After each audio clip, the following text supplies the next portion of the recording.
This is the Geek Speak Show. Welcome to the Geek Speak Show. Interviews with the movers and shakers in geek culture. Hey, this is Todd McFarlane, creator of Spawn, and one of the original founders of Image Comics. I'm Zach Whedon. This is Mark Zickery, writer, producer, and director of Space Command. Hi, this is Georges Genti. I'm Ralph Bakshi. Hi, I'm Chris Hardwick. People who get it, get it. God bless the geek. They're listening. You're consuming. You're watching it with your ears. Oh, just listen. The Geek Speak Show is powered by Collider.com, GeekTyrant.com, RamaScreen.com, and MightyVille.com. Get ready to speak geek on the Geek Speak Show. Here's your host, Henry. Here I am. Hey, everybody. How's it going? Welcome to the Geek Speak Show. I'm ready because we're about to kick off my favorite time of the year. No, not Christmas, nowhere near Christmas, although we are getting a lot of ads for Christmas sales. It's not even, haven't even gone through my Christmas. Halloween. We're kicking it off this Friday officially at the Winchester Mystery House in San Jose. Fright Nights returns for 2012. They're calling it Resurrection. They have the Flashlight Tour, the Curse of Sarah Winchester Maze, and we have tickets for you. You know how much they cost? A smile or a scream, one of the two. They're all free, all for you. 2 pairs to experience the Curse of Sarah Winchester Maze. 40 minutes long, the longest maze in the country. And also, all new Walk with the Spirits Flashlight Tour. It's the Flashlight Tour that you all know and love from even before Fright Nights. It's a little bit, few changes to it, few scary changes. You'll love it. Fright Nights was great. Last year, we were there. You all were there. We had our contest in the scariest house and all that. This year around, we're going to make you work not that hard, but you're still going to do what you do every week anyway. You just got to listen to the Geek Speak Show. When you hear the word of the week, the Fright Nights word of the week, write it down. You can tweet it to us at Geek Speak Show 1, or you can email it to us at frightnights@thegeekspeakshow.com. Every week in October, we'll pick one winner and give you 2 pairs of Fright Nights tickets to experience the Curse of Sarah Winchester Maze and the Walk with the Spirits Flashlight Tour. I'm not going to tell you what the word is. You're just going to hear one of us say it. One of the hosts, could be a guest, could be in the features, could be anywhere. But when you hear that word, whatever it is, you'll know because you're going to hear the little witch laughing in the background. That's the Fright Nights little sound thing. So when you hear that, that'll be your clue to say, hey, that's the Fright Nights word of the week. Let me write it down. Then again, you can tweet it at Geek Speak Show 1 or email it to frightnights@thegeekspeakshow.com. So that happened last week, but you guys were either busy going to Batman Live, those of you here in San Jose, pretty cool. Actually, I got to go myself. It was a very awesome show. Or, I don't know, you were just tired or you're just not in the Halloween mood yet. Well, wake up. It's time for Halloween. So because of that, because nobody emailed us last week, this week only, I'm going to pick 2 winners. So 4 pairs to give away to 2 different winners.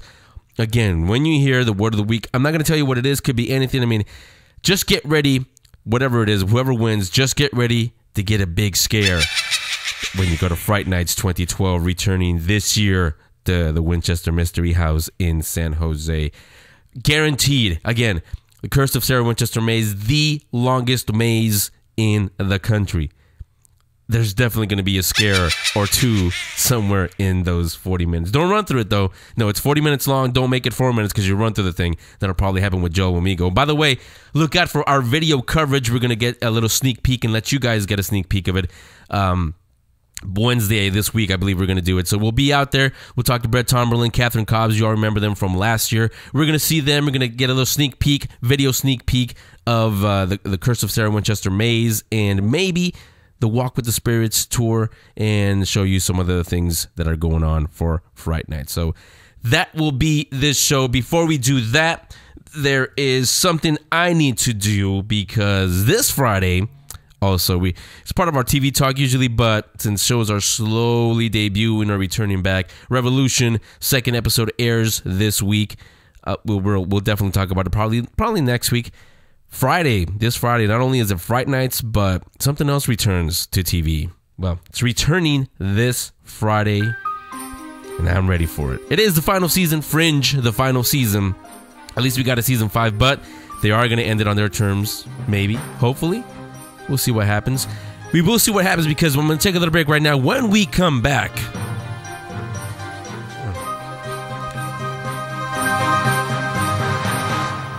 we'll talk to one of the executive producers of Fringe, and then we'll get you in the Halloween mood. Stay right there. Comics Commentary with Jae Gibbs on the Geek Speak Show. Hey everybody, welcome back this week, talking about DC's The New 52, specifically the Zero issues, and more specifically than that, I'm going to be giving my opinion on the best and worst of the Zero series. Issue Zeros, Year One started a long time ago with Batman Year One, written by Frank Miller, and after that, people started to do Year Zero, which was a prequel to a prequel, basically. And I've collected them basically my entire life since I was about 9-10 years old. Always been interested in them. The first one I ever got was Catwoman Year One, followed by Catwoman Year Zero. I know that doesn't make a lot of sense, but like I said, prequel to a prequel. And it's the origin story of your favorite characters in that universe. Since then, other comics franchises, other makers, Dark Horse, Marvel, have tried to do the exact same thing or similar things as DC started with the Year One sort of semi-franchise, with varying results. But Catwoman Year One was the comic that made me start reading comic books. I was 9 years old, and I fell in love with the character of Selina Kyle. I fell in love with the world in which it took place, and I didn't feel like it was a children's story. It wasn't pandering to me, it wasn't insulting, it wasn't dumb. It was mature without being graphic, and the artwork was fantastic. Which brings me up to speed to now out on stands, Catwoman Year Zero, taking place of the number 13 issue, being written by a new writing team, Ann Nocente, who is best known for her run on Daredevil many years ago, probably in the late 80s at best. Ann Nocente has been hailed as sort of a political feminist, left-wing, really controversial writer, and I really thought that she would be a big hero of mine, because for those of you that don't know me very well, I'm trying to break into the comics biz, as they say, as a writer. And it's hard out there for female comic book writers and artists. There are a lot of editors and assistant editors, even some inkers. Not a lot of writers, not a lot of artists that, you know, are also female, for whatever the reason may be. So I picked up Catwoman. I've been reading Catwoman since the New 52 started, every single week, and I hated it. I hated it so much, I don't want to read Catwoman anymore. I don't feel like it's representative of the character that I fell in love with when I was a little girl. I don't feel like it's representative of the character that the previous writers had established. And I don't feel like it's treating me as a reader fairly. Now, this particular issue had received a lot of commentary and a lot of controversy about its cover, even before it came out, because the cover artist had drawn a particularly busty and contorted version of Catwoman, as he is wont to do. And he was asked to scale it back, tone it down, make her less busty, less hippie, less, not as in Peace Man, but as in, you know, round and model-esque, I guess. He was asked to change the cover, which he did, under some duress, apparently. And the outside artwork doesn't match the inside artwork, which wouldn't be a problem if I didn't like the artwork on the outside. But I do. I do like that artist. He's the artist that had been drawing Catwoman previous to this, and I really respect his style. He draws women with curves. He draws women that actually look like women and don't look like a Barbie doll particularly, and don't look like they need a sandwich. So, Adriana Mello, or Milo, I guess is how you pronounce that. Adriana Milo is the penciler, and Julio Ferreira is the inker for the series from now on, apparently. And yeah, on the first page, the title of this issue is Zip Me Up. And on the first page, there's a picture of, I guess it's Selena. We're told it's Selena. It doesn't look like her. She's in a business suit. She has the wrong color skin. She has her hair up in a ponytail, and it's very long and very full. Nothing wrong with having long-haired Selena Kyle, but I'd really prefer that if you're going to have it long, at least wear it down. Maybe a headband or something like that, but it looks very corporate and very stylized, like she's pretending to be somebody else, which may be the case in this. I mean, just looking at it without reading the dialogue, I went back and I tried to get into it. I really tried, but apparently she's there to steal shoes. Not cat-themed shoes or anything. They're just sparkly high heels. They're really well-drawn sparkly high heels, but there's a lot of action going on in this comic that's very hard to follow. The dialogue is written in a stilted, sloppy, unedited way. It feels unfinished and like a young person, like a 12, 13-year-old fan fiction writer, wrote some of the dialogue. Sentences repeated, sentences ending in the same word over and over again. Once again, the action is incredibly hard to follow. It flashes back between several times, then and then later, and then again. And it is ambiguous at best as to who is talking, as to when this all takes place, or what relation it has to where the story has been going or is going from now on.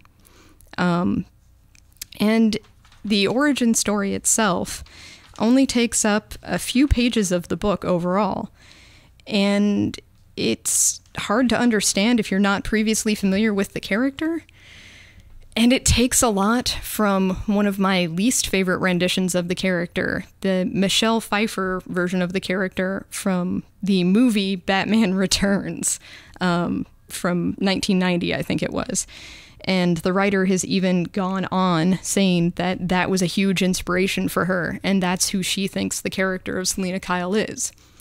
I disagree. I disagree really, really a lot. Selena Kyle is, you know, a strong, independent female character, and not a nebbish who needs to grow a pair in order to defend herself from men who want to do bad things to her.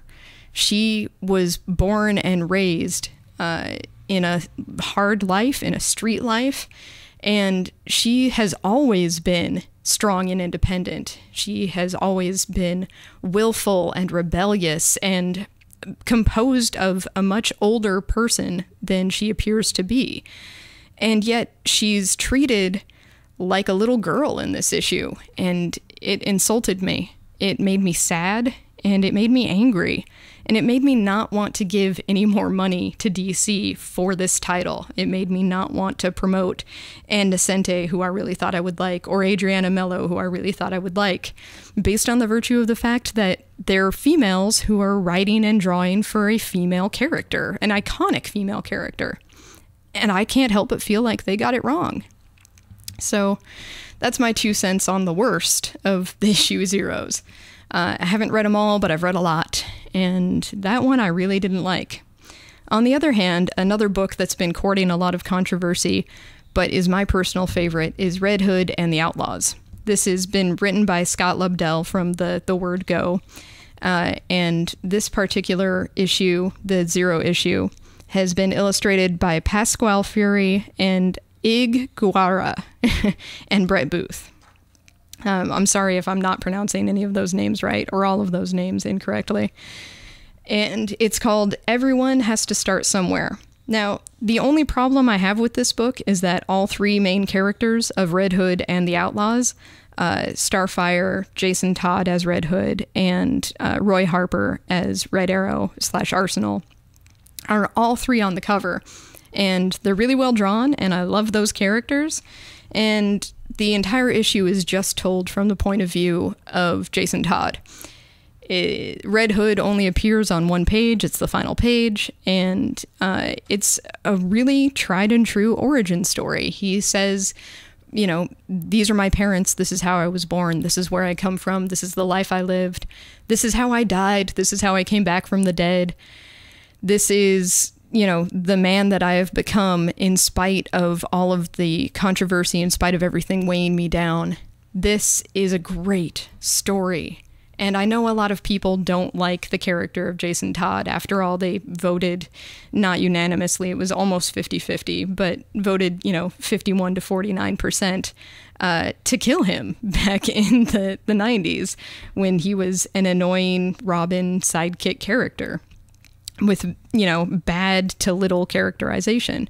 But since Red Hood and the Outlaws got this New 52 reboot, he has been outstanding. He's been edgy and witty and kind of sexy in a bad boy way. I know that sounds pandering to say, but it's really true in his case. He has great rapport with the other people on his team, and he's been a leader. He hasn't been just some sidekick. That's the whole point of Red Hood and the Outlaws, is that these are sidekicks who rejected their sidekickness and decided to be their own heroes, to be their own grown-ups, even if they're not ready to be grown up yet. And to go out and fight crime by whatever means is necessary. They use lethal force. They're not afraid to. And you just really get a sense that they care about each other. This book, as well as Catwoman, have both been accused long and hard, especially in the New 52, of being sexist, of not treating women properly, of being badly drawn. And I don't agree. I really feel like Starfire is given subtle but more and more characterization as the book goes on, and she really lends herself well to a leadership role. She's phenomenal. She's a goddess, and I don't feel like the male characters in the book are talking behind her back saying, oh, she's a big hoe. I feel like they're saying I'm intimidated by her wily sexuality, but also by the fact that she could kill me just as soon as look at me. And what's sexier than that is a woman who is, in fact, you know, a goddess. She has these phenomenal godlike powers, and yes, she has looks that accompany that kind of ideal. And yeah, there's a lot of fan fiction-y aspects to having a wish fulfillment character like that. Yes, it sometimes seems like these are men's words coming out of a female character's mouth, but not all the time. And it's not really very different from any other comic book representation. And how much, you know, feminism do we expect from something that's written by guys and sold primarily to a white male, you know, 17 to 35 demographic? What are we asking of our fictional characters? I don't really know if I consider myself a feminist or a post-feminist or a neo-feminist, but I know what good story and good characterization is, and I know what I like. And I like Red Hood and the Outlaws, and I didn't like Catwoman this week. So that's my opinion. You don't like it? I'd love to hear from you. Please contact me, jay@thegeekspeakshow.com. Give me your 2 cents. Let me know if you don't like Red Hood and the Outlaws, if you don't like Catwoman, if you do, if you aren't reading those books, if you want me to review something else. I am open to suggestions of any kind. And I'm going to keep reading them, and I'm going to keep talking, and I will see you next Wednesday, because Wednesday is Comic Book Day. This is Mark Zickery, writer, producer, and director of Space Command, and you're listening to the Geek Speak Show. Ladies and gentlemen. You are listening to the Geek Speak Show. So before we kick off Halloween, Fright Nights, and all the stuff that we're going to do, like I said, it is coming back this Friday, September 28th, 9 p.m. on Fox. My favorite show. You guys all know that. We always talk about it here on the show. 5th and final season of Fringe returns. On the line, we have one of the executive producers, J.H. Wyman. J.H. Wyman, welcome to the Geek Speak Show. Great to be here. Glad to have you here. So, the first thing is, as you guys are working on season 5, the final season, what are your feelings as you work on what is the final season now? Well, I mean, you know, it's always tough when you you get to the end of something, because it's been part of your life for so long, and it's this weird sense of like sort of bittersweetness where you kind of, it's coming to an end, but you're also dreading that it's coming to an end. But I guess at the end of it, what moves me the most about season 5 and why I'm so excited about it is because it's basically a culmination of everything that has come before it, and I think it's pretty well documented how much I love the fans, and that I've flat out said that we would just not be on the air if it wasn't for the dedication of all these incredible people that invested in this show. So I really wanted to make sure that the show paid off for them first and foremost. Being a fan of television myself, like you invest 4 years of your life, into something, invest into some characters, and you want to see things end in a way that makes sense, and in a way that's emotional, in a way that sort of explains some unanswered questions and makes you feel that you've invested 4 years, or now 5 years of your life wisely. And that was my main sort of concern when I looked at the last 13 and said, well, how am I going to wrap this up? So I mean, that's kind of where I'm at. Right, I was at where I was like, okay, I got to make this pay off for the people that I care about most. And without spoiling anything, because we don't. I want to go in fresh when I see season 5. But do you think you're going to be able to tell the story that you wanted to, not what we, the viewers, the fans, not what we expect, but what the story that you guys wanted to tell? With the finale, do you think you're going to finish the story the way you wanted to? Yes, absolutely. I mean, to be honest, I think honestly, those two things aren't mutually exclusive. I think that the fans probably want the exact same thing I do. Just because, I think, fans of television always want the same thing. They want things that sort of, like I said earlier, I think that they feel is like, wow, I've been watching something that counts, and I understand it, and there was a reason for everything, and that was it. That was great. I mean, when I sat down to write the last season, I thought, okay, how am I going to do this, and how am I going to use these 13 episodes, and what's it going to look like, and where am I going to start, and it became really clear that I had to ask myself a serious question, and that was, what would I want? Which is exactly what you asked, Henry. And it's like, what would I want? And what I would want is I would want to be able to go through an incredibly emotional experience with the characters that I've grown to love. I would want to watch people get what they deserve to get, and sometimes what they unexpectedly get. And then at the end of it all, I would like to believe that it all makes sense, and that I feel that a sense of sadness and closure, but also a sense of hope, and that if I could finish watching the last episode of my favorite show, and I could sit down and go to work the next day and sort of think, well, it's all over, but I could still kind of imagine what it's like, what my characters are doing, and like that they would have some life after the cameras turned off, and that sense of hope is really important to me. So, I just have to believe that our fans feel the same way, that they want something that pays off, and that's something that is that is moving and makes them feel like they've been a part of something special, because they really have. I mean, actually, there's without them, like I said, we wouldn't be on the air. So it's kind of amazing, and I feel like every fan sort of has a little brick in the building. Do you know what I mean? Yeah, I know exactly what you mean. Now, you don't have to say yes or no. You can say maybe if you like, but okay. Will that ending include, hopefully, a happy ending for Peter and Olivia? Well, I can't spoil, but here's what I will tell you, okay, is that, I'm not really spoiling anything, just by, I've said very clearly that no love story worth telling is easy. Mm-hmm. And I do believe in a great love story, and I think that, Olivia and Peter, for me, sort of, we're always like these kind of star-crossed type of, lovers who are sort of destined to kind of be together, and it's never easy, and it won't be easy, and I've said that before. So I just, like I said, I think that, at the end of it, you will feel that everything sort of happens for a reason, and some things that you won't expect. I will say that, but other things I think people will be like, oh, I didn't see that coming, but it feels right, So I think, without spoiling it, it's really hard because there's only 13. If it was a 22 episode season, I'd probably give a lot more. But because it's the ending, and the way I'm looking at the show, this season is basically 13 small little feature films.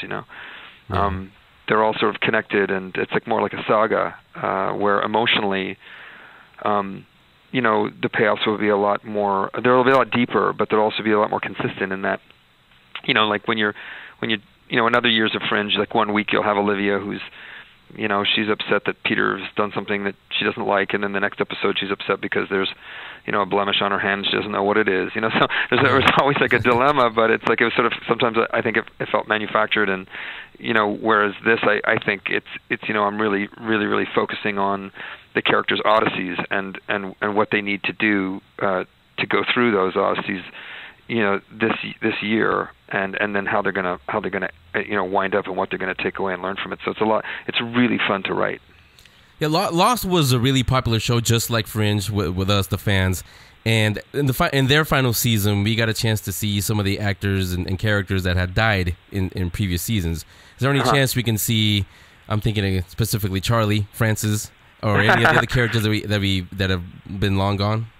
Well, I can't spoil it because I just can't. But I mean, let's just say, recontextualization has always been a really big sort of thing with Fringe, in that things you thought you understood, or deaths of characters you thought you may have seen the last of, you realize that you haven't. And there's I can definitely promise that there's going to be things that you thought may have been over with that turn out not to be over with, and maybe even give you the opportunity to view them in a new light after all.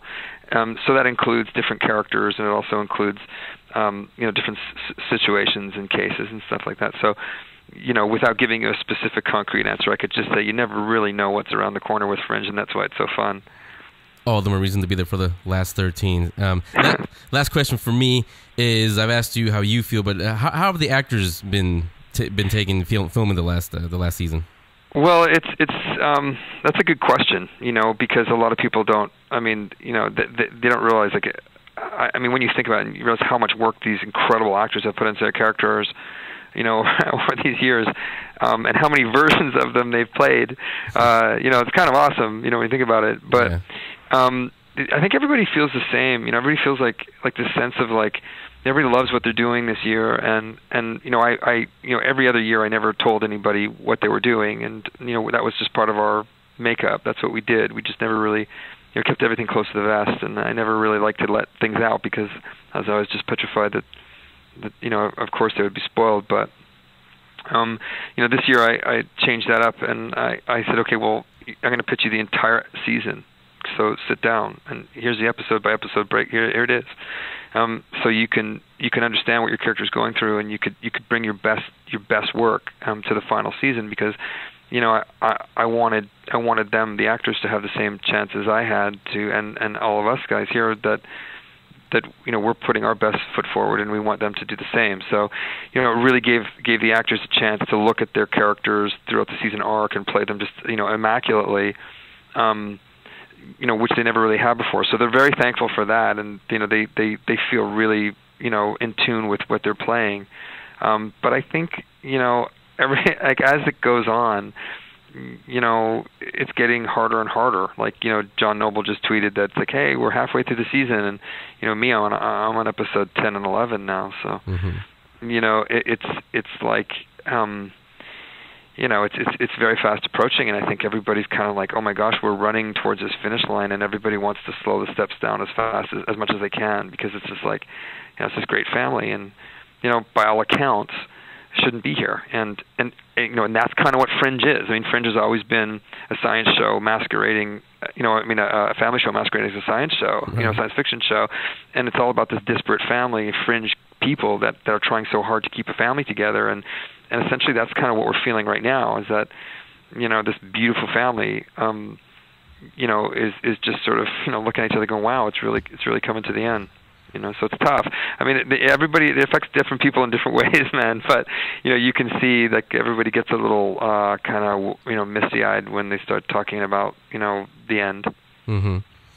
Yeah, so definitely we're all going to be there, of course. This Friday returns again, 5th and final season of Fringe on Fox, starting at 9 p.m., but you guys all knew that. One last thing, I want to thank you for the past 5 years, JH and everybody on board, the cast, the crew, everybody loved being there every Friday and Thursday and all the changes that we were there for.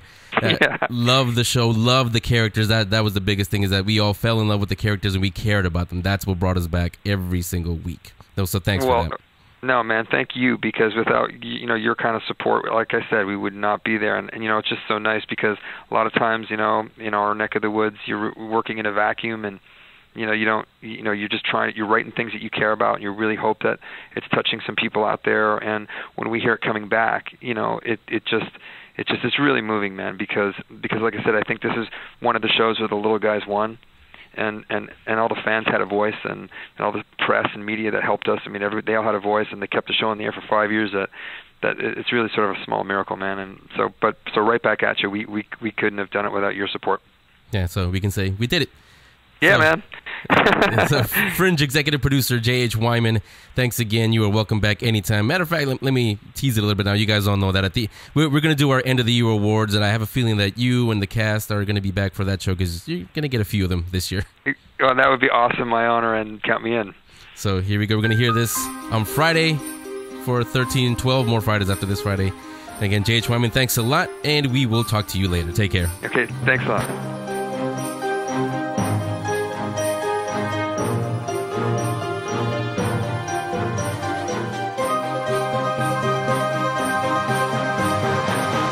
The Geek Speak Show will be right back.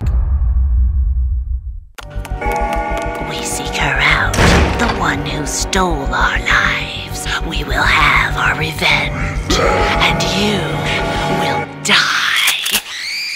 This Halloween, the most haunted place in American history comes to light at Winchester Mystery House's Fright Nights. For more details or to buy tickets, visit winchestermysteryhouse.com or the Winchester Mystery House box office. Go to Bay Area Togo's restaurants for $5 off your ticket. This is the house that fear built.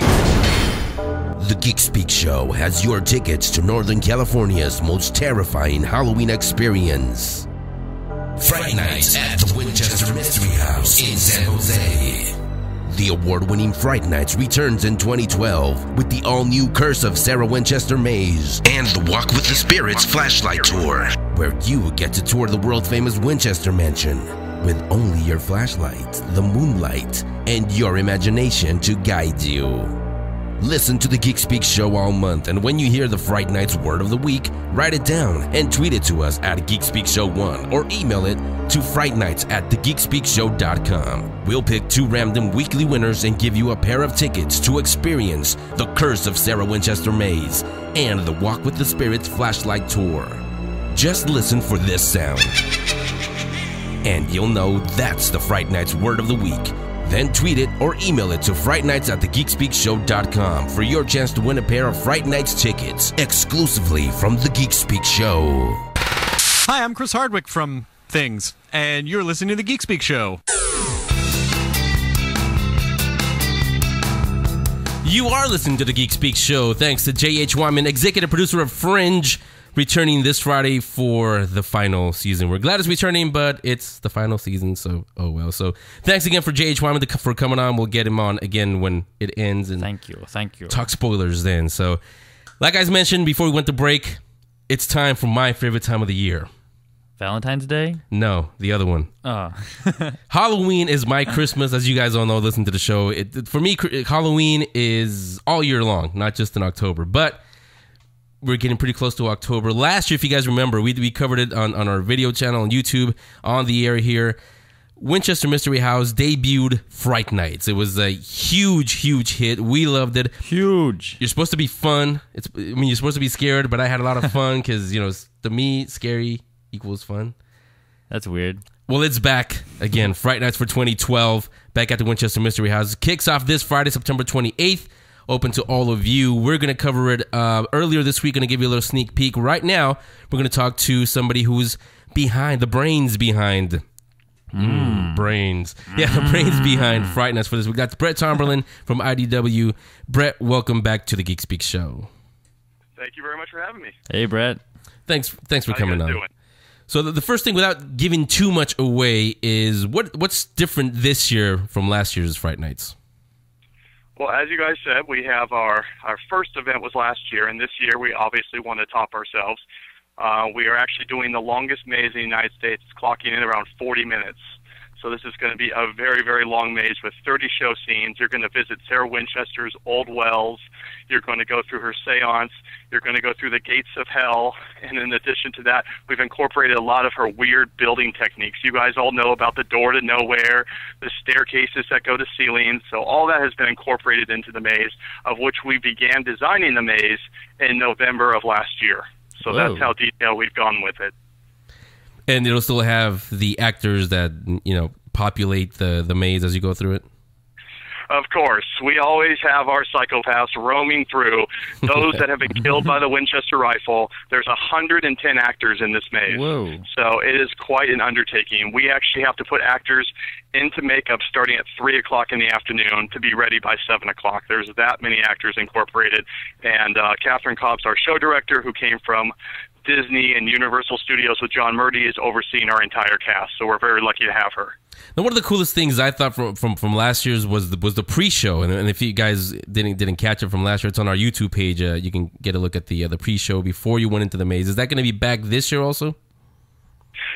Strangely enough, we did not bring back the pre-show this year, and the reason being is we wanted to get people into the maze as quick as possible, because with the added length, it's obviously going to take them some time. Not to mention, we are also debuting an actual Walk with the Spirits tour, where you'll be walking through the house, seeing kind of the spirits that Sarah Winchester saw during her seances that she had at midnight. So there's a lot more attractions that we're having this year that we didn't have last year. Unfortunately, the pre-show was one of those that we had to bury in the backyard for now. And speaking of the Walking with the Spirits flashlight tour, it's the flashlight tour that everybody knows and loves. It's been there even before Fright Nights. What's different about the Walking with the Spirits flashlight tour? I think the most unique thing about it is that originally in the past, we had you walk through the Winchester Mystery House with the lights off, with a flashlight, and you had your own tour guide, and there was about 30 people in your group. That's all changed now. You are now walking through the Winchester Mystery House completely by yourself, and you have audio headsets as you walk through the Winchester Mystery House. So you could be completely alone at times walking through some of the various areas that ghost hunters and most haunted have seen paranormal activity. And I think that adds a very, very creepy element. Okay, so you said you don't want to do the pre-show, but how do you decide what not to include in the maze? I think at this point it just depends on how much staff we have, because unfortunately I wish we were like Knott's Berry Farm in Great America where we could have a staff of hundreds, but unfortunately at this point we're trying to build up. So by going in and doing more and more attractions and making a longer maze, there's only enough days in the year and we don't really want to do something if it's not top notch. I mean, everyone from our staff has come from Disney and Universal. I mean, our visual effects guy, Sabor Emirozadi, he actually is a special effects artist for Britney Spears and Kesha and all their music videos. So we hire the top quality people. So unfortunately, we have to have a limited time on what we can and cannot do, and we'll cut things that we just didn't think were on that level. So we love testing things out and coming up with new things to try in the future. Sounds good. And then I was wondering, our guests, are they still allowed to take pictures and video inside the maze? In the maze, yes, they are. In the house, unfortunately, we discourage actually flash photography given the fact that it is so dark in there. So we don't want anyone falling down these stairs, which unfortunately happens a lot. Yeah. So during the flashlight tour, unless I read the press release that you sent me wrong, will there be the spirits that you see in there? Is that actors in there, or how is that going to work? To be honest with you, there will actually be obviously our guests walking through the Winchester Mystery House, and you will see maybe some actors, and maybe you'll see some ghosts as well. I don't really know, because quite frankly, I haven't experienced it yet. I guess we'll know on Wednesday when it opens up to the public. So maybe real ghosts. There might be real ghosts inside the house. There could be. We have a lot of weird things where some of our actors will ask us deliberately, I don't want to be in the voodoo room because I saw something last year, and they deliberately ask on their forms when we rehire them not to be put in that room. And it's really funny. I wish I could share with you guys some of our rehire cards, and because we get a lot of them where people have seen or heard things and do not want to be put in those zones. Yeah, you know what? I've been in the Winchester house actually a few times myself, and I've taken pictures, and I've seen other pictures that people took in there. You do see orbs in there. Matter of fact, I have had, I don't know if it's still up there on our Facebook page from last year's Fright Nights event. We took a picture, just us there. There were some orbs right in front where the pre-show and all that stuff was going on. Yeah, so I was going to ask if you ever... You do get those. You know, a lot of people actually show us various things. I've seen little girls in the basement area. Actually, one of the most paranormal hot spots in the Winchester Mystery House is what's called the Witch's Cap. It's the peaks of the house. And we see little children in photos all throughout those areas. We see a ton of orbs. So throughout the last, maybe 6 years of me really working directly with the Winchester Mystery House, I've seen all kind of photos and a lot of orbs, like you guys suggest, because, let me tell you, it's one of the most haunted places in the world for a reason. And I'd have to say the count for me seeing photos is probably upward over 1,000 photos. So, I believe you just never know what you're going to catch. Yeah, well, like you said last year, you don't build haunted houses, you are one. That's exactly right. I think that as much as I love everything that Universal does and Knott's, I keep on telling my cast, I said, I love the opportunity to be able to build a haunted house at a haunted house, because we don't have to build enormous sets. I mean, our biggest set is roaming through the Winchester Mystery House, where you're going through the old fruit drying shed. You're going through the pump house. You're going through the foreman's house. You're going through her boiler rooms. You're going through her work sheds. And the whole backdrop is the Winchester Mystery House. So you're not walking into a maze and looking up and seeing that the whole entire maze is being tinted. Everything is very historical and puts you right in that setting that you feel that something could happen to you at any moment. Maybe not actor-related, maybe paranormal-related. And something will happen, actually. Oh, it will. And we're talking to Brett Tomberlin, President and CEO of Imagination Design Works Incorporated, the folks behind Fright Nights at the Winchester Mystery House. It's back. It kicks off this Friday, September 28th, goes all the way through the first weekend in November. Get your tickets they're available at Costco, they're available at the box office. Where else can you get tickets, Brett? It's Costco, all Northern California Costco's, WinchesterMysteryHouse.com, or the Winchester Mystery House box office. Makes sense. And get them early because they will sell out. Oh, yeah. I totally agree, and thank you guys for having me on. I really appreciate it. Yeah, thank you, and and also the operating hours before we do let you go. Oh, operating hours, of course. The operating hours, of course, vary. When to go there. Yeah. Of course, yeah. People just show up in the daytime. No, we open at 6:30 every single night, and hours vary towards the run. Sundays, I believe, we're open till 11:30. Saturdays, 12 o'clock, and as they get closer to Halloween, we extend till 1 a.m. Ooh. And Fridays are the same thing. Yes, and so check out WinchesterMysteryHouse.com for the commercial and any other special offers, because we do offer special upsell packages for VIPs, which gets you to the front of the line. So it's our slasher savings discount, so check those up on WinchesterMysteryHouse.com. Yes, because long lines are very scary. They are. Cut fast, cut deep, cut often, so buy it. Yeah. Does the VIP pass, does it allow you to go in multiple times or just one time? Nope, multiple times. You guys can go on the attraction, go through the maze as many times as possible, but God, at 40 minutes, after 2 times, it's definitely an adventure. Well, they might on your emotions, that is. They might want to go in again because, the first time they're going to probably run through with their eyes closed, and so they might miss a few things. Yeah, we definitely get a lot of code U's, which are people peeing their pants and having to be escorted out of the maze. Yes. So I bet you guys have extra sawdust. Yes, let's just say our janitorial team definitely gets overtime during these events. So very nice. But I think that you guys will have an enjoyable time. I can't wait to see you guys on Wednesday. Should be a fun time, and we have Monty Revolta and the Zombie Band performing. So see you guys then. So we'll see you then. Brett Tomberlin, President and CEO of Imagination Design Works Incorporated, the folks behind Fright Nights. Fright Nights returning in 2012 to the Winchester Mystery House. This Friday, September 28th, kicks off. Get your tickets online. Go to our link section. It's on there for you. Thanks, Brett. You're welcome back anytime. Happy Halloween, and we'll see you this week. Sounds great. Happy haunting. Okay, so now that we're all in the Halloween mood, I'm scheduled to take part in a telephone conference with the 3 ghost adventure investigators. Zach Bagans, Nick Groff, and Aaron Goodwin. Friday nights on Travel Channel, Ghost Adventures. New season just got underway. They're going to come on and talk about the new season and what you can expect, and talk a little bit about the paranormal, what else. So let me jump in and tell you what, I will let you all sit in and listen to the guys from Ghost Adventures. That's up next. The Geek Speak Show will return in a few moments, but will you?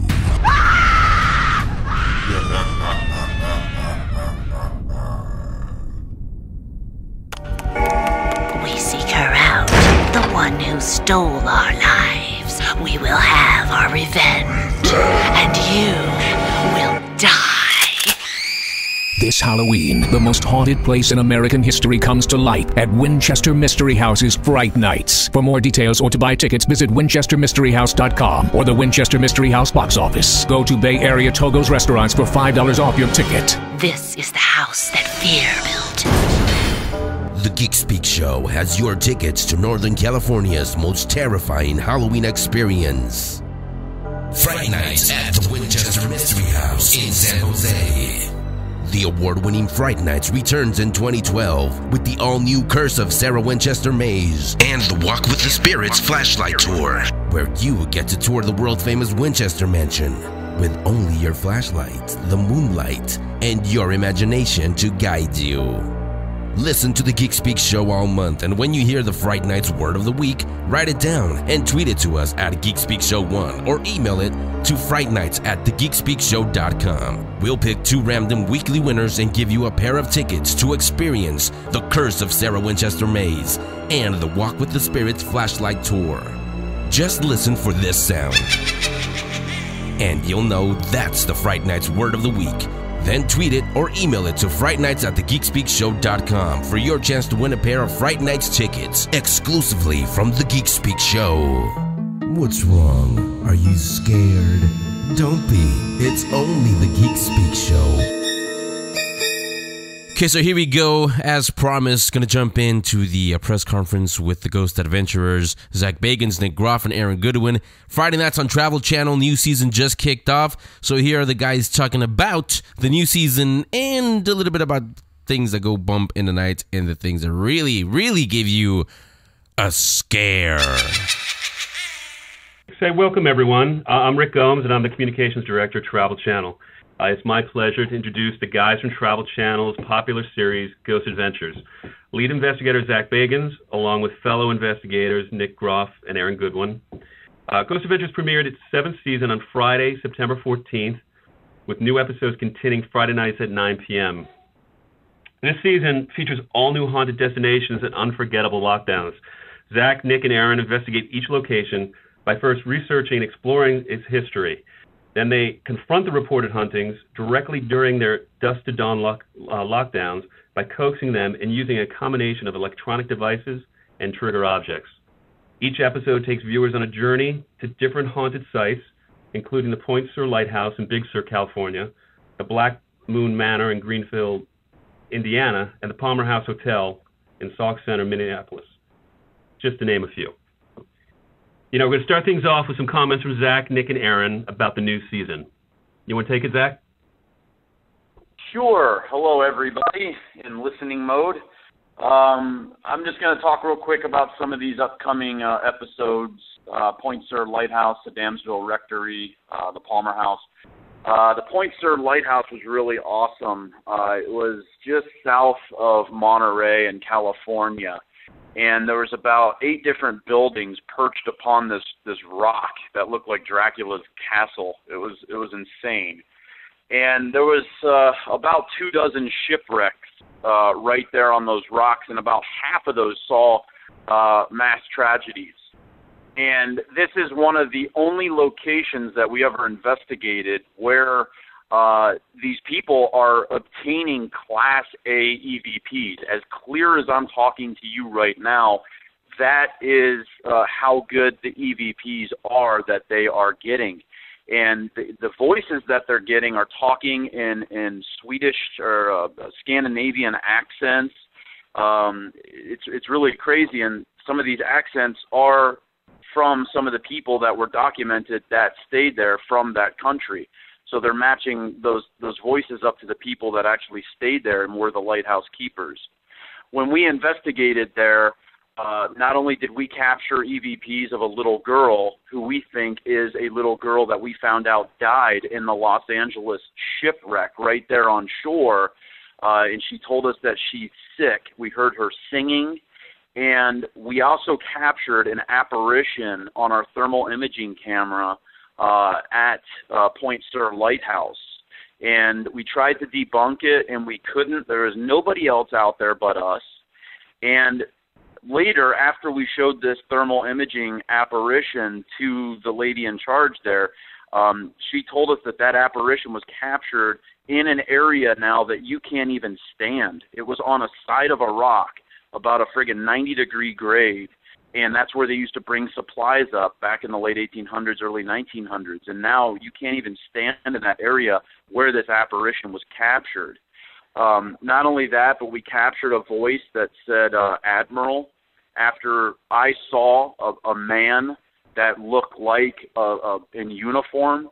And then we also found out from her that an Admiral-type person of that ranking, retired, was there with his family that watched those buildings.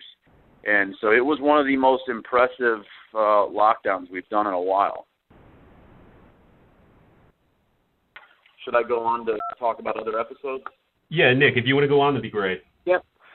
So there, as paranormal investigators, we go into locations, we learn the background, the history, we talk to the eyewitness accounts, we listen to them prior to us investigating. But there's certain locations like the Sandsville Rectory in Cincinnati, the Palmer House Hotel, which is going to be airing very soon.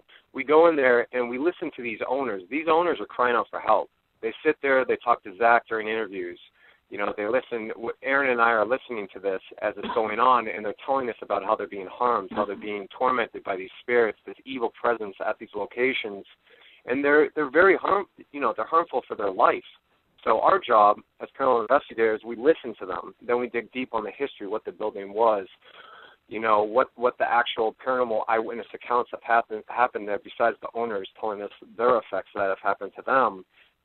Taunting is a dangerous tool to use, but we use it for our tactics besides using other paranormal equipment and stuff when we go into these locations, because we're taunting this evil presence that's there to try to validate to the owners what's actually happening to them. So we'll entice these spirits, these evil spirits, and try to get some validation. And Damsel Rectory. Yeah, and then that's Damsel Rectory. It's the Damsel Rectory, Nick. I'll talk about that real quick, about the details of that one. At Sedamsville Rectory, these two people, I think they're boyfriend, girlfriend, I don't know, they're trying to renovate this rectory right next to an abandoned church. And this rectory is where they sent priests that got in trouble. And it is documented that at Sedamsville Rectory, they sent a priest that was convicted of child molestation. And there was also illegal dogfighting that took place at the rectory, as so claimed. And for God, he says that some of the most defenseless things that he's created, children and animals, if you harm those two things, you are a man of evil. And so that rectory has been cursed by some kind of demonic curse and a demonic presence. And these two people that we go to help, they were being harmed. The lady's father is 70 years old, retired Air Force, and received the scratches to blood on his back. They've been attacked. There's been over a dozen cases of attacks with scratches on their backs. And instead of doing a regular investigation, this now turned into an exorcism. And we called upon a priest, Father Ashcraft, who was trained by the exorcists, the actual exorcists themselves. What were they called, Nick? The exorcists that he was trained. Yeah, the Archbishop. And right, and we had to call this exorcist to come in and exorcise the location. And while that happened, the guy was overtaken by a dark energy, and it became very, very scary as he wanted to do harm to the priest. And it just flipped everything in a different gear. And while that was happening, even the priest saw a dark shadow moving. A lot of unexplained events started going on. We captured them all on camera. And then during our lockdown investigation, we did capture an EVP and what appears to be some very creepy thing captured on full spectrum camera, what we think may be the actual demonic entity that is responsible for this. Nick, Aaron, you want to talk about Palmer House, the details? Yeah, the Palmer House. Aaron, you had a crazy experience in the basement there. Zach and I were upstairs. That was a really interesting location because the what was her name, Zach? The owner there, she was basically crying out for help. Yeah, Kelly. She was crying out for help to us. I mean, we were interviewing her. She had tears in her eyes.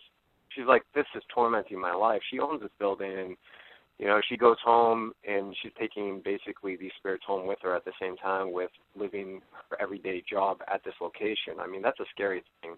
So we're sitting there listening to her, and not only that, but we're actually capturing evidence during the day while we're talking to her on our equipment. So that just started off the location, and this is a good tactic that we're talking about when we go in there and we're taunting these evil entities. But we're not going in full blast, just disrupting the atmosphere to all spirits there. I mean, there are good and there are bad. We're going after both, and we actually documented some amazing evidence. I mean, it was so mind-blowing, the stuff that we captured at Palmer House, that we were just like, wow, this location just topped it for us. I mean, wait till you see the evidence that we captured. It's amazing. Aaron, do you want to talk about what happened to you in Palmer House in the basement when Yeah, that was pretty scary. They left. Well, this is kind of like she was having all these experiences, one of these people we interviewed down there. And so we kind of went down there, and they left me down there, and I kind of went, I don't know, I was kind of provoking, trying to get some evidence.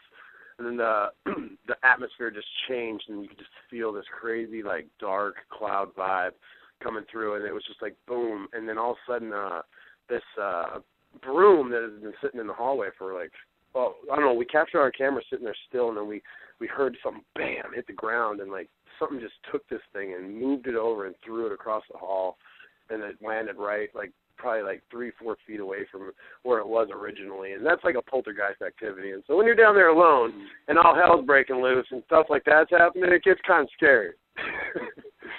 Real scary. But yeah, she was in tears.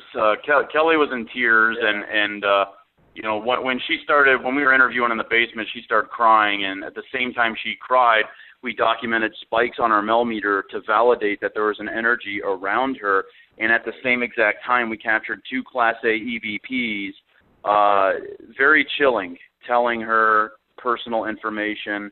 And you could see that just like her and those 2 people at the Damsel Rectory, people can be owned by spirits. They can be dominated by them, and they can be puppeteered by them. Their energy consumes them, and they can manipulate them. And they're victims.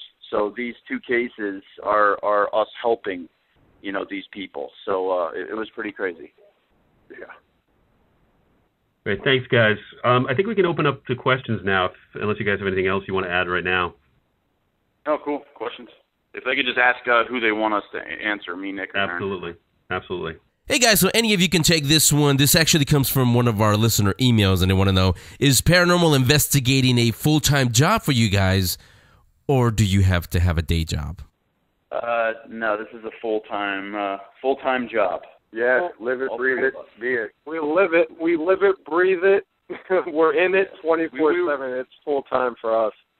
Okay, we wouldn't have time to work another job if we wanted to.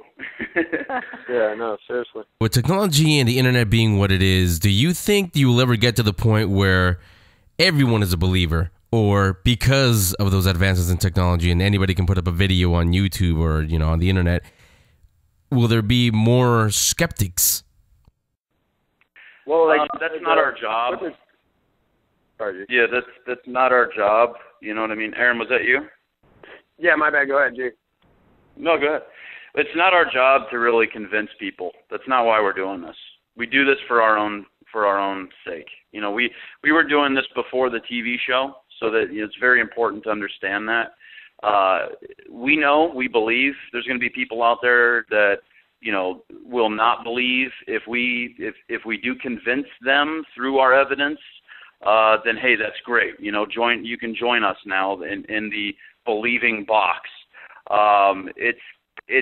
Those are two such diverse groups of people, but our non-believers, you have to respect them, because you really do. I think a majority of them, they want to have that experience for themselves, and you want to have that experience for yourselves to believe. So, you know, that all of us have had those experiences, very profound experiences with ghosts, and that's why we're believers. So, you know, some of this evidence that we're capturing, we're not really that surprised anymore, because we already know these ghosts exist. And with the innovation, or the evolution rather, of technology, we are now able to obtain evidence that's never been able to be, you know, recorded or captured in the past. You know, you look at cell phones and iPhones and constant software updates, the new iPhone 5's out. Okay, cool. The iPhone 6 is going to come out next year, and now it's going to be able to drive your car. You know, technology is insane right now. So we're taking advantage of the technology and implementing it in our investigations. And in our lifetime, we would love to go up against the top scientists in the world. We will welcome them, any skeptic, anybody. Come out, watch us investigate. We'll show you the evidence, and if you can't explain it, then you need to give us credit for validating that the existence of ghosts is 100% real, because you cannot tell us an explanation, a logical debunking explanation as to why we just captured a full-bodied apparition right in front of our faces and there was not a living person in front of us. Explain to us that, and explain to us how something is answering our questions that only they would know 100 years ago. Explain to us that. So that's what we will say to any non-believers, any skeptics. We are open to have you witness these investigations. You can watch us, you can come out, and that's how confident we are as to the level of evidence that we are obtaining. In what ways are you guys helping the people that are crying out for help, as you put it? Okay, I guess I'll take it if you have someone. I think that by helping them, they know that they're being traumatized by something they're unable to explain. If you're physically being affected by something and you can't explain it or you don't understand it, you live in a dark cloud. You think that you're alone. And to feel alone in society, to feel alone in life, that is depression. That is oppression. And you want answers. And we understand with these people. We connect with them because we've had it happen to us. Nick has had it happen. Aaron has suffered through it. I have suffered through it. And we know that when you're under the wrath of dark, demonic type spirits, they want you to feel like that. They want you to feel scared. And by getting answers and documenting evidence that you are being affected, it's like being diagnosed with something. It's like when you're sick and you don't know what's wrong with you, so you go on the computer, you're trying to self-diagnose yourself, you're all that. You're not in a good state of mind. Okay, you're in a bad. You need closure. You need to find out what's wrong with you. It's the same thing when you're affected by oppression on the other side. You don't understand what's going on, and as soon as you tell these people, look, I've been there before. I know what you're going through. I have felt what you have felt. Immediately right there's a sense of relief, because you're now not alone. You're now telling them you're not alone. I have felt this too. They're immediately affected by that and relieved. We take it to the next step by telling them to step aside, let us come in, let us bring in Father Ashcraft, the doctor, let us try and remedy this situation. Let us try and document evidence that this stuff is really affecting you so that you can see it, so that you can hear it. And once we are, able to provide that, if we can, there's no guarantee, then they can actually see what is affecting them, like an X-ray at the doctor's office. They can see what's affecting them. So now we can give them our treatment plan. We can tell them, look, we can give you the services of Father Ashcraft. If you choose to stay, here's what we recommend. If you choose to leave, here's what we recommend. So that's how we go through the process of helping. Anything special going on for Halloween? Traveling to New York to do some press tour. Any special lockdowns or 24-hour lockdowns or anything like that? We have more episodes coming up, premiering all through Halloween. I mean, the Palmer House, we've been basically living in real haunted locations, investigating them. So for Halloween, this is just like another week for us. You know, every other week we're in a haunted location. So I guess you could say we've added, the whole year is Halloween for us, huh? You guys agree? Yeah, we've added and then we've got the Weekends to Die For, which will be every weekend on the Travel Channel as well. So you'll see episodes of Ghost Adventures as well. So, Zach, how do you feel when you keep hearing your name being called by the entities that you guys investigate? I love it. You know, it's like going to a club and the girls already know your name. You know, it's cool. You know, I mean, that's what we're looking for. We're looking for ghosts, so they know you by name. They already know what's up. You know, it's a lot more personal. And now you see how either good or bad you're going to be messed with.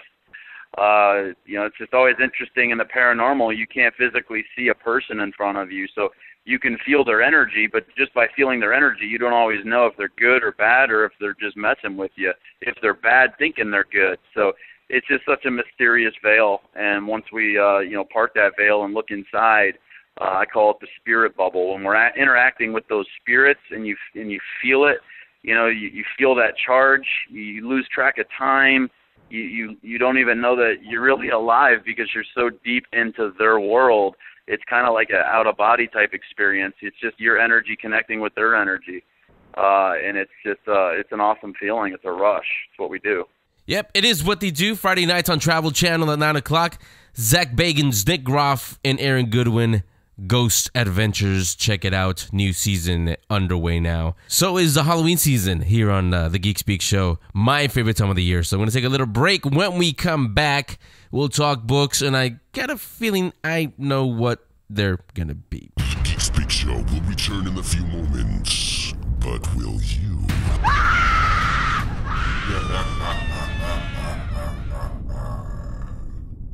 Yep, my time of the year. The Geek Speak Show has your tickets to Northern California's most terrifying Halloween experience. Fright Nights at the Winchester Mystery House in San Jose. The award-winning Fright Nights returns in 2012 with the all-new Curse of Sarah Winchester Maze and the Walk with the Spirits Flashlight Tour, where you get to tour the world-famous Winchester Mansion with only your flashlight, the moonlight, and your imagination to guide you. Listen to the Geek Speak Show all month, and when you hear the Fright Nights Word of the Week, write it down and tweet it to us at Geek Speak Show 1 or email it to frightnights@thegeekspeakshow.com. We'll pick 2 random weekly winners and give you a pair of tickets to experience the Curse of Sarah Winchester Maze and the Walk with the Spirits Flashlight Tour. Just listen for this sound, and you'll know that's the Fright Nights Word of the Week. Then tweet it or email it to frightnights@thegeekspeakshow.com for your chance to win a pair of Fright Nights tickets exclusively from the Geek Speak Show. It's time for the Geek Speak Show Book Club. Our books or graphic novels. Tell us what your favorites are. Books at thegeekspeakshow.com. I'm sensing a theme here, so we're doing a lot of Halloween stuff. Remember, the Fright Nights contest is still going on. Listen for the word of the week. I mean, I could say it right now. I'm not going to tell you what it is. If you hear the sound, then you know that's the word of the week. But my pick for this week, very apropos, Bob Powell's Terror, The Chilling Archives of Horror Comics by Craig Yo.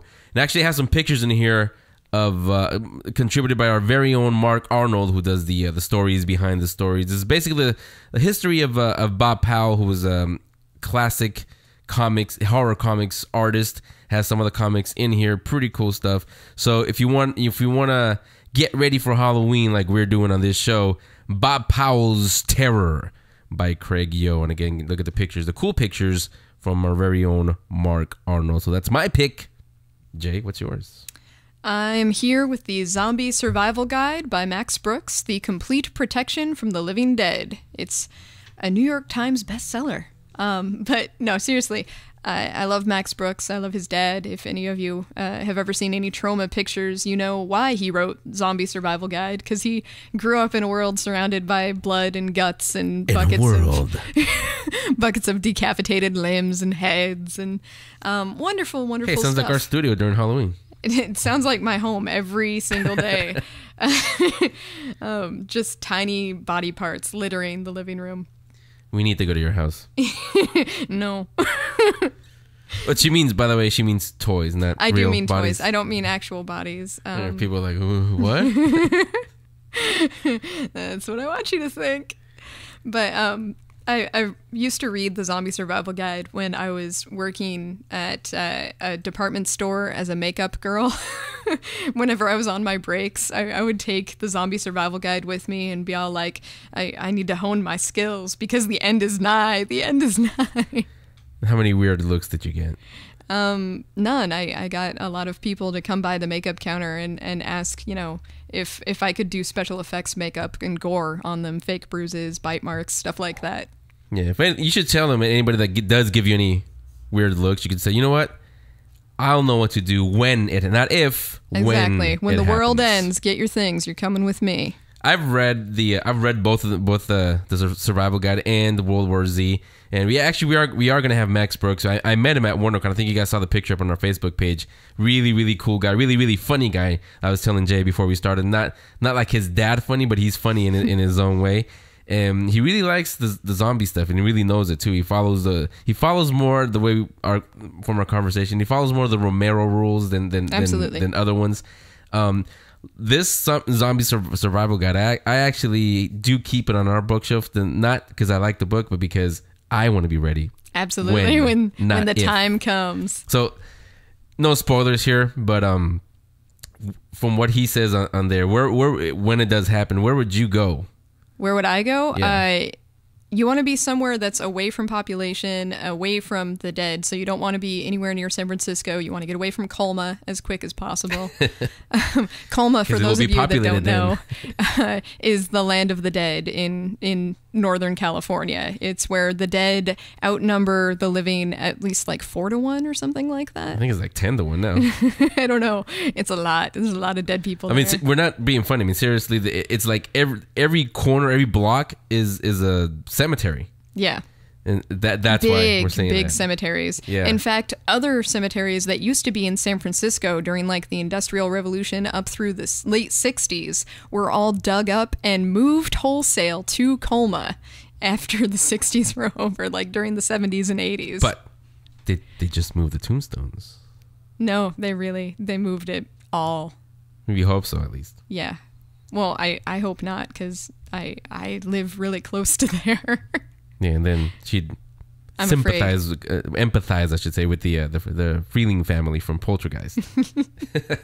So, Zombie Survival Guide, get it, own it, live it. Or live if you do get it. So those are our picks. Rachel, what you got? Well, not to let everybody already know what I'm going to pick, but there's a new Star Wars book coming out on October 2nd, and seeing how I have been obsessing over wanting to buy this now, I thought I'd tell you about it. It's called The Essential Reader's Companion, and this is actually for the hardcore fan, so sorry if some of you are like not so much into it, but this is definitely You spell hardcore that book. Rachel, by the way. That is how you spell that. But what this does actually is it takes the entire Star Wars universe to date, including movies, TV shows, comics, books, like the whole thing, puts it in order, and gives you like a synopsis of each story with like, characters or planets or any of the key stuff, behind the scenes stuff on it, chronological listing of titles spanning everything. And then, of course, original paintings and stuff like that for all the other fun stuff about it. So this is like everything Star Wars universe into one book, which, of course, then why would you not want this? So definitely get it. October 2nd, it'll be out. Essential Reader's Companion, Star Wars. I'm really excited about it.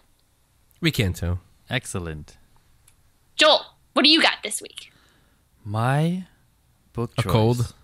For today. I got too close to him. For this week is Why the Last Man, written by Brian Vaughn, who worked in this old show called Lost, if you've heard of it, and illustrated by Pia Guerra. I don't know how to say it. Guerra? Maybe Guerra? I don't know. Anyways, and it's published by Vertigo.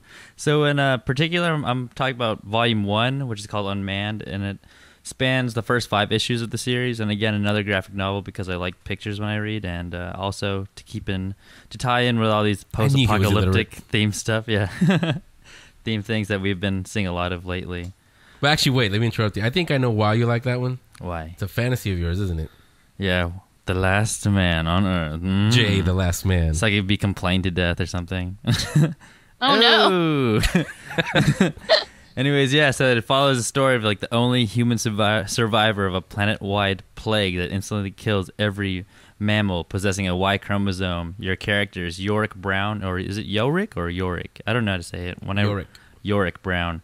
And the spider monkey Ampersand, which is that and sign. And they're the only males on the planet.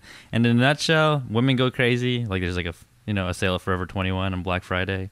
There's there's guns, there's sex, there's explosions, and you get a lot of tidbits of information. Like, do you know that Elvis Presley had a twin brother who died at birth, or that Amazonian women used to slice off their right boob so they could use the bow and arrow better? Anyways, it's a cool story that totally sucks you in. I don't want to give many spoilers, so check it out, buy it, download it, go to the library, borrow it, whatever. You can read through all the trade paperbacks pretty quick, and like Lost, there are so many questions and very little answers. But and for the fans of the story who already know it, I heard that New Line Cinema is in the stages of turning Why the Last Man into a movie. It's all speculation, but dude, if they totally do it, it would be if they do it, it would be a really good movie. And I was thinking that they should cast Sasha Mitchell, aka Cody, the Codeman Lambert, as the lead character for Why the Last Man. So all in all, good stuff. Yep. Well, you know who Brian K. Vaughan actually wants. Who? If you look at the picture. I don't want to jinx it, so. Shia LaBeouf. Shia LaBeouf. Oh, I love him. It's been the talk, actually, since this project. Because this is a movie project that's been trying to take off for, I'd say, 3-4 years now. Ever since. It's all in speculation, and I just don't want to jinx it, so. So no more speculation. You can send your pigs. Those are ours, but your pigs. Books at thegeekspeakshow.com. Books at thegeekspeakshow.com. And next week, we might be talking about, guess what? Your book. That's the Geek Speak Show Book Club. Tell us what your favorite books or graphic novels are. Books at thegeekspeakshow.com. Hi, this is Scott Marcano, Mr. Diablo, telling you to listen to the Geek Speak Show, or I'll send you to hell. Well, who do you think you are? Welcome back to the Geek Speak Show, closing up shop here as we kick off closing time. My favorite time of the year. Not Christmas time, my Christmas, Halloween. It's Halloween time. And so we got presents. Yeah, I do actually. Trick or treat, they give you candy. See, I'm lucky I have the excuse. I take my kids out, but I'm really the one that eats all the candy. Sometimes you get a shard of glass, so that's kind of a gift. A shard of glass? Lawsuit, hey. Now we know not to go to your house for Halloween. Exactly. It's a haunted house, actually, so. It's early. Yeah, I know you guys maybe haven't given it too much thought, but what's everybody going to be for Halloween? Depressed. No, I'm kidding. Aw, why? Because his girlfriend realized, she woke up and realized what she was stuck with, so she dumped him. But what are you going to be, Rachel? I was dating a ghost. So I've got to decide between all my costumes that I made this year, but I think I'm going to go in my Mandalorian armor. So I was going to say, I kind of like that one. Yeah, that one's pretty good. I think I'll be Vollmer. Yes, post more pictures. If y'all didn't see it, the pictures are up there on our Twitter at Geek Speak Show 1 from Celebration. Was it from Celebration or from the hotel room? Where'd you take that one? That one I took in my apartment before I went to Celebration, so that if you were there, you could spot me. But it's there. It's the complete outfit. It looks phenomenal. Great job on that, Rachel. So yeah, definitely do wear that one. Me, I'm going to be a talk show host. So I'm wearing my costume now. What? But again, don't forget, Fright Nights comes this Friday to the Winchester returns, I should say, to the Winchester Mystery House in San Jose. We have tickets for you, free. All you got to do is listen for the Fright Nights Word of the Week, which, if you said something like scare or something, then if you hear that little noise, that means that's the word of the week. But I'm not telling you that's it. Whenever you hear the word scare or whatever the word is, that's when you write it down and email it to us, frightnights@thegeekspeakshow.com, or tweet it at Geek Speak Show 1, the number 1. Don't spell out 1 because then you won't win. And then you get your tickets. Yes. And like Rachel pointed out, unfortunately, last week, don't forget to put your name and who you are, where you live, all that stuff, so we can actually send you the tickets. I guess that would Otherwise, help. they might accidentally go to Joel. Yes. Yes, And then he might. yes. But you can get them because then he'll put them on eBay. Anyway. You will give me those tickets. Also coming up October 13th and 14th, we're going to be everywhere over here on the West Coast. West Coast, baby. We will be at APE. No, not the zoo.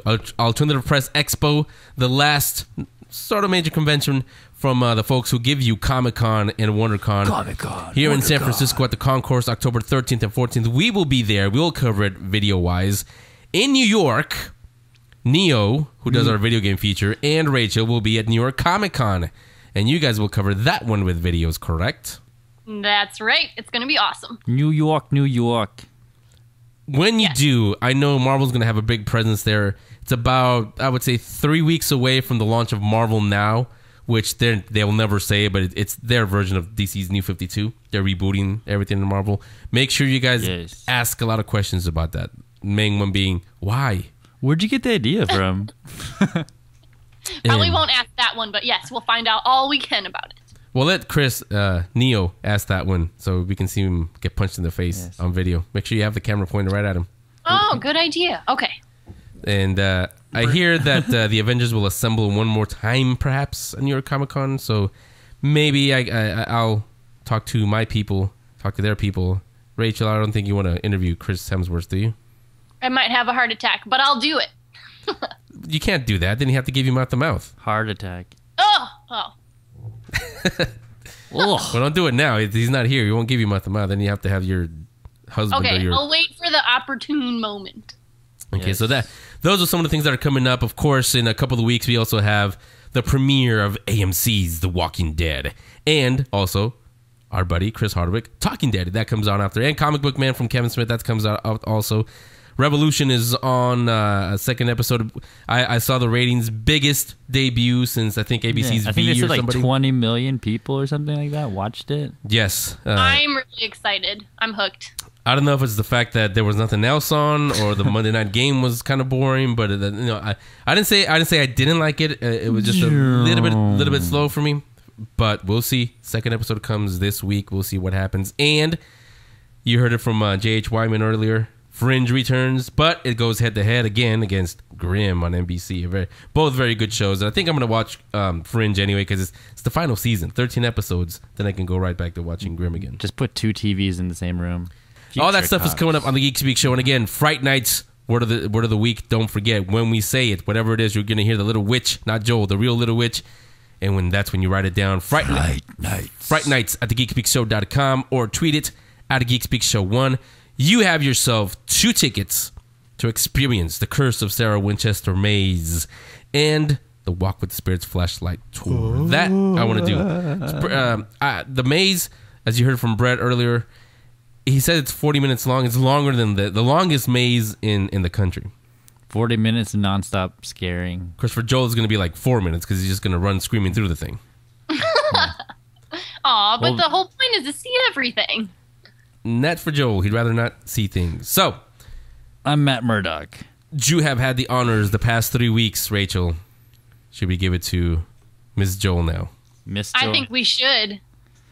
Hey guys, tune in next week where we will speak more geek. And I didn't even write it down for him. Back in a moment. The Geek Speak Show will be back next week with a brand new episode. In the meantime, follow them on Twitter at Geek Speak Show 1. That's the number 1. Become a fan on Facebook. Subscribe on iTunes. Watch special event coverage and the Geek Speak video show on YouTube/Geek Speak Videos. And listen to past shows in the archive section on thegeekspeakshow.com. A big thank you to the Geek Speak Show's content providers, GeekTyrant.com, Collider.com, RamaScreen.com, and MightyVille.com. Geek Speak Show.